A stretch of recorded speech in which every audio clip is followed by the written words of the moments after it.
जब अधर्म अपनी चरम सीमा पर पहुंचता है और सृष्टि संतुलन खो देती है, तब भगवान विष्णु धरती पर अवतरित होते हैं। हर युग में वह एक नई भूमिका, एक नए रूप में आते हैं। कभी मर्यादा पुरुषोत्तम राम, तो कभी चक्रधारी कृष्ण। यह है विष्णु के दशावतार की महागाथा, जहां हर अवतार धर्म की पुनर्स्थापना और ब्रह्मांड की रक्षा के लिए एक मिशन लेकर आता है। आइए इस दिव्य यात्रा की कहानी को करीब से जानें। नंबर 1, मत्स्य अवतार। सृष्टि के रचयिता भगवान ब्रह्मा गहरी निद्रा में लीन हो गए। उनकी नासिका से एक भयावह दानव उत्पन्न हुआ, जिसका सिर अश्व के समान था।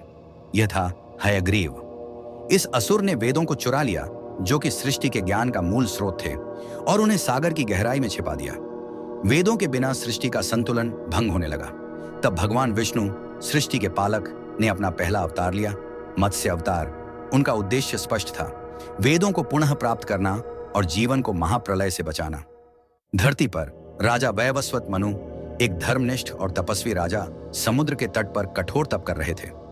एक दिन जब उन्होंने अपने हाथों में जल उठाया, तो उसमें उन्हें एक छोटा सा सुनहरा मछली का बच्चा दिखाई दिया। अचानक मछली ने बोलना शुरू किया, हे राजन, मुझे बचाओ, बड़े समुद्री जीव मुझे खा जाएंगे। मनु को दया आई और उन्होंने मछली को एक छोटे जलाशय में छोड़ दिया। लेकिन मछली तेजी से बढ़ने लगी। उसने तालाब को भर दिया, फिर नदियां भी उसके लिए छोटी पड़ गईं। अंत में जब मनु ने उसे समुद्र में छोड़ने का प्रयास किया, मछली ने अपना वास्तविक रूप प्रकट किया। मैं विष्णु हूं, सृष्टि का रक्षक। शीघ्र ही एक महाप्रलय आएगा जो पूरे संसार को निगल जाएगा। तुम एक विशाल नौका बनाओ, उसमें सभी प्रजातियों के पौधों और जीवों को लेकर सप्तर्षियों को साथ लो। मैं तुम्हारी रक्षा करूंगा और मार्गदर्शन करूंगा। भगवान की आज्ञा मानकर मनु ने एक विशाल नाव का निर्माण किया। 7वें दिन जब आकाश काले बादलों से ढक गया और घनघोर वर्षा होने लगी, पृथ्वी जल में डूबने लगी। मनु की नाव समुद्र की प्रचंड लहरों में डगमगाने लगी। तभी भगवान विष्णु ने मत्स्य के विशाल रूप में प्रकट होकर अपनी दिव्य आभा से संसार को आलोकित कर दिया। उन्होंने मनु को वासुकी नाग से नाव को अपने सींग से बांधने का निर्देश दिया। सागर की गहराइयों में उन्होंने हयग्रीव से युद्ध किया। यह युद्ध घोर और उग्र था। अंततः भगवान विष्णु ने अपनी असीम शक्ति से हयग्रीव का वध कर वेदों को पुनः प्राप्त किया। जब नाव हिमवान पर्वत पर आकर रुकी, तब मत्स्य अवतार ने मनु और सप्तर्षियों को धर्म और सृष्टि के चक्र का ज्ञान प्रदान किया।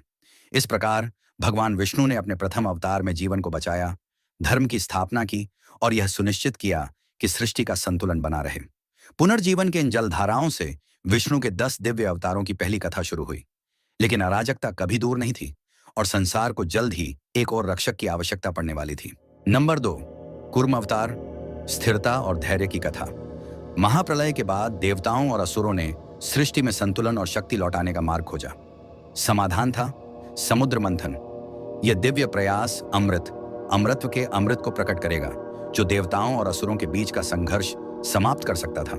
मंथन के लिए मंदार पर्वत को मत्थानी और वासुकी नाग को रस्सी बनाया गया। लेकिन जैसे ही मंथन शुरू हुआ, मंदार पर्वत समुद्र में डूबने लगा। देवताओं और असुरों ने भगवान विष्णु से सहायता मांगी। भगवान विष्णु ने कूर्म अवतार धारण किया, एक विशाल कछुए का रूप। उन्होंने समुद्र में जाकर मंदार पर्वत को अपनी मजबूत पीठ पर थाम लिया, जिससे मंथन स्थिरता के साथ चल सका। मंथन के दौरान समुद्र से अद्भुत रत्न निकले, कामधेनु, कल्प वृक्ष और ऐरावत हाथी।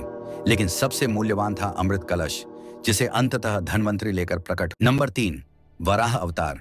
एक ऐसा समय था जब ब्रह्मांड अराजकता के कारण टूटने की कगार पर था। पृथ्वी देवी भूदेवी को हिरण्याक्ष नाम के दैत्य ने अपनी शक्ति के मद में चूर होकर चुरा लिया। उसने पृथ्वी को गहरे आदिकालीन जल एकार्णव में छिपा दिया। इस घटना ने सृष्टि का चक्र रोक दिया और ब्रह्मांड को विनाश के करीब पहुंचा दिया। संकट की इस घड़ी में देवताओं ने भगवान विष्णु से सहायता मांगी। सृष्टि को बचाने के लिए भगवान विष्णु ने अपना तीसरा अवतार लिया, वराह, एक विशाल जंगली सुअर का रूप। वराह ने हिरण्याक्ष को चुनौती दी। दोनों के बीच एक भीषण युद्ध हुआ जो हजारों वर्षों तक चला। ब्रह्मांड की ऊर्जा उनके टकराव से कांप उठी। हिरण्याक्ष ने अपनी ताकत और अहंकार के साथ भगवान वराह का सामना किया। अंत में वराह ने अपने दिव्य पराक्रम से हिरण्याक्ष का वध किया और उसके आतंक का अंत किया। इसके बाद वराह ने अपनी विशाल दांतों पर भूदेवी को उठाया। गहरे जल से पृथ्वी को बाहर निकालते हुए उन्होंने उसे ब्रह्मांड में उसके स्थान पर स्थापित किया। इस प्रकार सृष्टि का चक्र फिर से आरंभ हुआ और संतुलन बहाल हुआ। नंबर 4, नरसिंह अवतार। भगवान विष्णु का सबसे भयंकर और अद्वितीय रूप में अवतार नरसिंह आधे मानव आधे शेर का रूप। हिरण्यकशिप, राक्षसों का राजा, ने भगवान ब्रह्मा से एक अजेय वरदान प्राप्त किया था, जिसके अनुसार वह न तो मनुष्य से मारा जा सकता था, न पशु से, न घर के अंदर, न बाहर, न दिन में, न रात में, और न ही किसी अस्त्र से। इस वरदान के कारण उसकी क्रूरता अनियंत्रित हो गई और देवता उसके अत्याचारों के सामने असहाय हो गए। देवताओं ने भगवान विष्णु से मदद की प्रार्थना की। भगवान विष्णु ने उस वरदान के नियमों को नकारने के लिए एक रूप धारण किया जो बुराई पर विजय प्राप्त कर सके। नरसिंह एक भयावह मिश्रण था, शेर का सिर और मानव शरीर जिसमें दिव्य क्रोध और न्याय का प्रतीक था। उसकी शक्तिशाली पंजों से कोई भी वस्तु नष्ट की जा सकती थी। एक दिन जब हिरण्यकशिपु अपने सिंहासन पर बैठा था, यह मानते हुए कि उसका वरदान उसे अजेय बना देता है, भगवान विष्णु ने महल के एक खंभे से प्रकट होकर उसे हराया। नरसिंह का रूप न तो मनुष्य, न पशु, न दिन, न रात, ऐसा था कि उसने राक्षस के वरदान की सारी शर्तों को नकार दिया। राक्षस का वध किसी अस्त्र से नहीं हुआ, बल्कि भगवान विष्णु के दिव्य हाथों से हुआ, जो शेर की ताकत और मानव की सटीकता का संगम थे। नरसिंह अवतार का प्रतीकात्मक अर्थ गहरा है। खंभे से प्रकट होकर नरसिंह ने यह सिद्ध किया कि भगवान विष्णु सर्वत्र विद्यमान है और कोई भी स्थान उसकी सुरक्षा और इच्छा से बाहर नहीं है। नंबर 6, परशुराम अवतार। भगवान विष्णु के अवतारों की विशाल कथा में छठा अवतार परशुराम। यह ब्राह्मण के ज्ञान और क्षत्रिय के साहस का अनूठा संगम है। परशुराम का जन्म आर्षि जमदग्नि और उनकी पत्नी रेणुका से हुआ था। एक दिव्य आशीर्वाद से उत्पन्न होकर उन्हें भगवान शिव से तपस्या के बाद परशु नामक दिव्य अस्त्र प्राप्त हुआ, जो उनके अवतार और उनकी विरासत का प्रतीक बन गया। यह साम्राज्य के राजा कर्तवीर्य अर्जुन ने जमदग्नि के आश्रम का दौरा किया, जहां उन्हें आतिथ्य प्रदान किया गया। जब राजा ने दिव्य कामधेनु गाय की मांग की, जो उसकी सेना के लिए अनंत संसाधन प्रदान करने में सक्षम थी, तो जमदग्नि ने इसके पवित्रता के कारण इनकार कर दिया। इस अपमानजनक कृत्य से क्रोधित होकर कर्तवीर्य अर्जुन ने गाय को छीन लिया और आश्रम को नष्ट कर दिया। यह अत्याचार परशुराम की क्रोध का कारण बना और उन्होंने प्रतिशोध की शपथ ली। अपने दिव्य परशु के साथ परशुराम ने अकेले ही कर्तवीर्य अर्जुन और उसकी सेना का संहार किया और अपने पिता के अपमान का बदला लिया। लेकिन हिंसा का यह सिलसिला यहीं नहीं रुका। कर्तवीर्य अर्जुन के पुत्रों ने जमदग्नि को मार डाला, जिससे परशुराम का क्रोध और बढ़ गया। परशुराम ने क्षत्रिय जाति को समाप्त करने की शपथ ली और उन्होंने 21 बार पूरे क्षत्रिय वंश का नाश किया। उनके प्रतिशोध की हिंसा इतनी विकराल थी कि इससे 5 झीलें रक्त से भर गईं। जहां उनके दादा आर्षि अर्चिक ने हस्तक्षेप किया और उन्हें इस रक्तपात को रोकने के लिए विवश किया। परशुराम को चिरंजीवी माना जाता है और वह आज भी महेंद्रगिरी पर्वत पर तपस्या में लीन है। नंबर 5, वामन अवतार। सृष्टि के महान ताने बाने में जब दैत्यराज महाबली की बढ़ती शक्ति से ब्रह्मांड का संतुलन बिगड़ने लगा, भगवान विष्णु ने उसे पुनः स्थापित करने के लिए अवतार लिया। उनका 5वां अवतार वामन सबसे विशिष्ट और अद्भुत था। एक छोटा ब्राह्मण बालक, जिसके छोटे आकार के बावजूद उसका दिव्य उद्देश्य अत्यंत महान था। महाबली, एक धर्मात्मा राजा, ने स्वर्ग पर विजय प्राप्त की थी और अनगिनत शक्तियां अर्जित की थीं। उनका साम्राज्य ब्रह्मांडीय व्यवस्था को खतरे में डाल रहा था और देवता भगवान विष्णु से मदद की प्रार्थना कर रहे थे। भगवान विष्णु ने वामन रूप में महाबली के यज्ञ में भाग लिया। वह एक छोटे से ब्राह्मण बालक के रूप में पहुंचे, जो लकड़ी का छाता लिए हुए था, जो उनके वास्तविक दिव्य शक्ति से बिल्कुल विपरीत था। वामन ने महाबली से केवल 3 पग भूमि का अनुरोध किया, जिसे राजा महाबली ने अपने धर्म और कर्तव्य का पालन करते हुए बिना किसी संकोच के स्वीकार किया। लेकिन यह एक परीक्षा थी। जैसे ही महाबली ने वामन का अनुरोध स्वीकार किया, वामन ने अपना असली रूप प्रकट किया और वह अत्यंत विशाल हो गए, जिससे पृथ्वी और स्वर्ग एक साथ नतमस्तक हो गए। वामन ने पहले पग में पृथ्वी को, दूसरे पग में स्वर्ग को नाप लिया। देवता हैरान होकर यह दृश्य देख रहे थे। तीसरे पग के लिए वामन ने महाबली से पूछा, यह पग कहां रखा जाएगा? राजा महाबली अपने वचन के प्रति सच्चे अपने सिर को झुका दिया और अपने ही सिर को तीसरे पग के रूप में अर्पित कर दिया। उसी क्षण भगवान विष्णु ने अपने असली रूप में प्रकट होकर महाबली को आशीर्वाद दिया और उसे अमरता का वरदान दिया, जिससे वह पाताल लोक में न्याय और विनम्रता के साथ राज करेंगे। नंबर 7, राम अवतार। धर्म, साहस और कर्तव्य की महाकथा। भगवान विष्णु के 10 अवतारों में राम का अवतार विशेष रूप से आदर्श, साहस और धर्म के प्रतीक के रूप में प्रतिष्ठित है। उनकी कथा, जो कि महाकाव्य रामायण में समाहित है, केवल युद्धों की कहानी नहीं है, बल्कि यह एक गहरी शिक्षा है कर्तव्य, प्रेम और अडिग श्रद्धा की। राम अयोध्या के राजकुमार आदर्श पुरुष के प्रतिरूप थे, साहसी, बुद्धिमान, करुणामयी और अपने परिवार और राज्य के प्रति गहरे समर्पित। रावण के साथ युद्ध, जो एक असाधारण शक्ति का राक्षस था, हिंदू पुराणों में सबसे प्रतीकात्मक युद्धों में से एक है।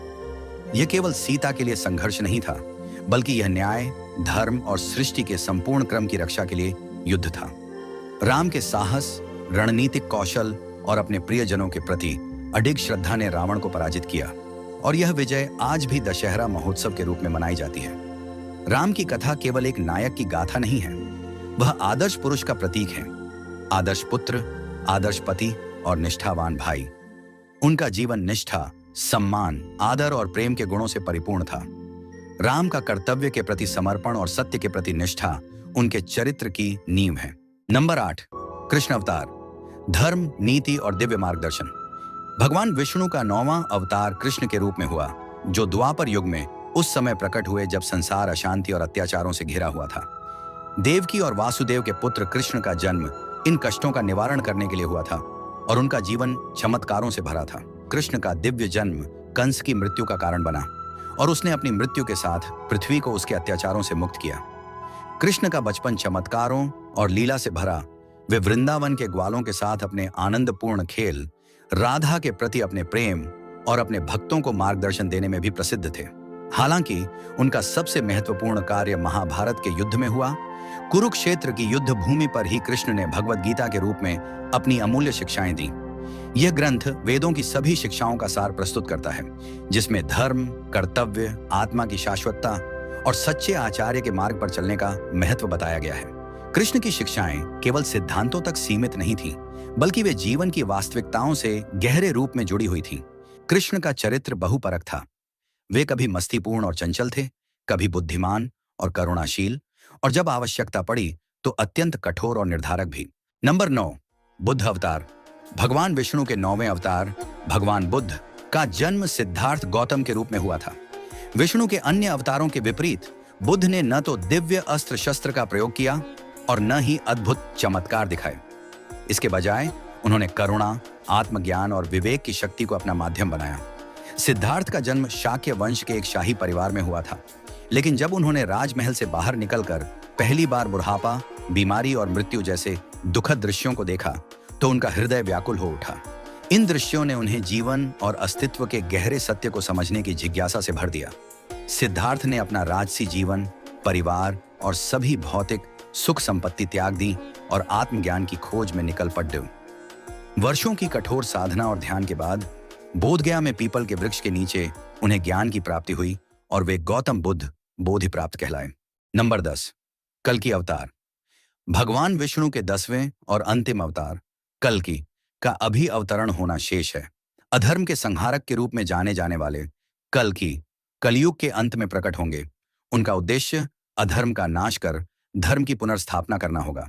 पुराणों के अनुसार कल्कि एक शक्तिशाली योद्धा के रूप में पृथ्वी पर अवतरित होंगे।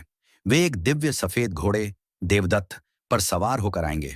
उनके हाथ में एक जलती हुई तलवार होगी, जो ईश्वरीय न्याय और शुद्धिकरण का प्रतीक है।